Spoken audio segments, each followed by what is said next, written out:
Hello' student, education for you YouTube চেনেললৈ সকলোকে স্বাগতম জনাইছোঁ। আজি আমি ভিডিঅ'টোত দশমমান শ্ৰেণীৰ বিজ্ঞান বিষয়ৰ লেচন নম্বৰ 5 মৌলৰ পৰ্যাবৃত্ত শ্ৰেণী বিভাজনৰ কেইটামান গুৰুত্বপূৰ্ণ MCQ আলোচনা কৰিম।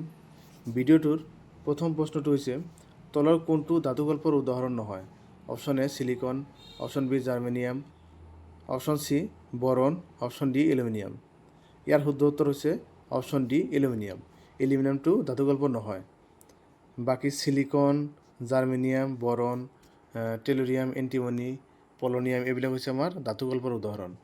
পৰ্যাবৃত্ত তালিকাত মুঠতে 7টা ধাতুকল্প আছে, বাকীবিলাক ধাতু আৰু অধাতু আছে। নেক্সট কুৱেশ্যন, তলত উল্লেখ কৰা কোনটো গোট ডবৰেনাৰৰ ট্ৰায়াড নহয়? Option A lithium, sodium, potassium, option B chlorine, bromine, iodine, option C carbon, nitrogen, oxygen, option D calcium, strontium, barium. ইয়াৰ শুদ্ধ উত্তৰ option C carbon, nitrogen, oxygen. Carbon, nitrogen, oxygen এইকেইটা ডবৰেনাৰৰ ট্ৰায়াড নহয়। ডবৰেনাৰে মুঠতে 3টা ট্ৰায়াড আৱিষ্কাৰ কৰিছিল। এটা ট্ৰায়াডত আছিল তিনিটাকৈ মৌল। প্ৰথমটো আছিল লিথিয়াম, ছডিয়াম, পটাছিয়াম, তাৰপিছত ক্লৰিন, ব্ৰোমিন, আয়োডিন, তাৰপিছত আছিল কেলছিয়াম, ষ্ট্ৰনচিয়াম, বেৰিয়াম। বাকী কাৰ্বন, নাইট্ৰজেন, অক্সিজেন এইবিলাক ট্ৰায়াড নহয়। নেক্সট কুৱেশ্যন, ডবৰেনাৰে কিমানটা ট্ৰায়াড চিনাক্ত কৰিছিল? অপশ্যন এ 4টা, অপশ্যন বি 2টা, অপশ্যন চি 3টা, অপশ্যন ডি 5টা। ইয়াৰ শুদ্ধ উত্তৰ অপশ্যন চি 3টা। ডবৰেনাৰে মুঠ 3টা ট্ৰায়াড আৱিষ্কাৰ কৰিছিল।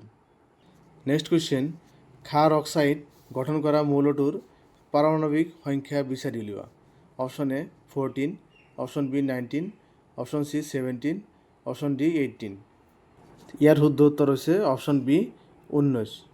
কুৱেশ্যন 5, পৰ্যাবৃত্ত তালিকাৰ বৰ্গ এটাত তলফালে যোৱাৰ সময়ত তলত উল্লেখ কৰা কোনটো বৃদ্ধি নাপায়? অপশ্যন এ দাতৱীয় গুণ, অপশ্যন বি পৰমাণুসমূহত থকা কক্ষ, অপশ্যন চি পাৰমাণৱিক সংখ্যা, অপশ্যন ডি যোজক ইলেক্ট্ৰন। ইয়াৰ শুদ্ধ উত্তৰ অপশ্যন ডি যোজক ইলেক্ট্ৰন। বৰ্গৰ তলফালে যোজক ইলেক্ট্ৰনৰ সংখ্যা একে থাকে, সেয়েহে ই বৃদ্ধি নহয়। কুৱেশ্যন 6, মেণ্ডেলিভৰ পৰ্যাবৃত্ত তালিকাত মৌলবোৰক কিহৰ ভিত্তিত সজোৱা হৈছে? অপশ্যন এ পাৰমাণৱিক সংখ্যা, অপশ্যন বি পাৰমাণৱিক ভৰ, অপশ্যন চি পাৰমাণৱিক শক্তি, অপশ্যন ডি ওপৰৰ এটাও নহয়। ইয়াৰ শুদ্ধ উত্তৰ অপশ্যন বি পাৰমাণৱিক ভৰ। মেণ্ডেলিভৰ পৰ্যাবৃত্ত সূত্ৰটো হ'ল মৌলবোৰৰ ধৰ্মবোৰ সিহঁতৰ পাৰমাণৱিক ভৰৰ পৰ্যায়ক্ৰমে সলনি হয়। কুৱেশ্যন 7, আধুনিক পৰ্যাবৃত্ত তালিকাত মৌলবোৰক কিহৰ ভিত্তিত সজোৱা হৈছে?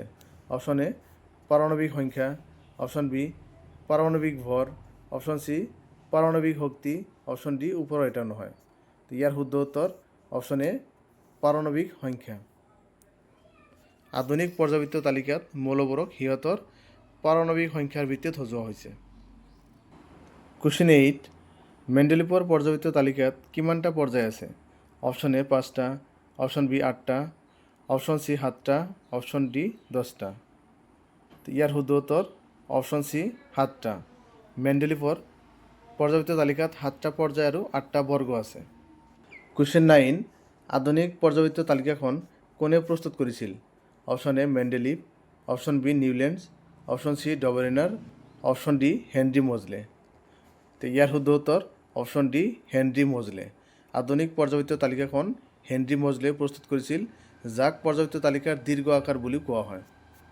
কুৱেশ্যন 10, পৰ্যাবৃত্ত তালিকাৰ কোনটো বৰ্গক ক্ষাৰমৃত্তিকা মৌলৰ বৰ্গ হিচাপে জনা যায়?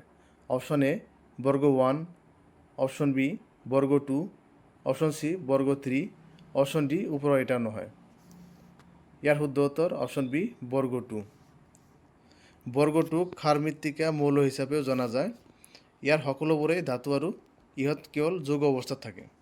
কুৱেশ্যন 11, তলত উল্লেখ কৰা কোনটো সম্ভ্ৰান্ত গেছ নহয়? Option A helium, option B argon, option C xenon, option D hydrogen. ইয়াৰ শুদ্ধ উত্তৰ অপশ্যন ডি হাইড্ৰজেন। পৰ্যাবৃত্ত তালিকাত মুঠ 6টা সম্ভ্ৰান্ত গেছ বা নিষ্ক্ৰিয় মৌল আছে। সেইকেইটা হ'ল হিলিয়াম, নিয়ন, আৰ্গন, ক্ৰিপ্টন, জেনন আৰু ৰেডন। এই 6টা হচ্ছে আমাৰ সম্ভ্ৰান্ত গ্যাস বা নিষ্ক্ৰিয় মৌল।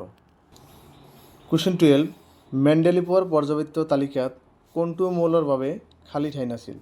Option A germanium, option B scandium, option C gallium, option D beryllium. ইয়াৰ শুদ্ধ উত্তৰ option D beryllium. Scandium, gallium, জাৰ্মেনিয়ামৰ কাৰণে মেণ্ডেলিভে খালী ঠাই ৰাখি গৈছিল আৰু সেইবিলাকক একা বৰণ, একা এলুমিনিয়াম আৰু একা চিলিকন নাম দিছিল। কুৱেশ্যন 13 কোনটো মৌলৰ ইলেক্ট্ৰনিক বিন্যাস 287? Option A nitrogen, option B chlorine, option C phosphorus, option D argon. তো ইয়াৰ শুদ্ধ উত্তৰ অপশ্যন বি ক্লৰিন।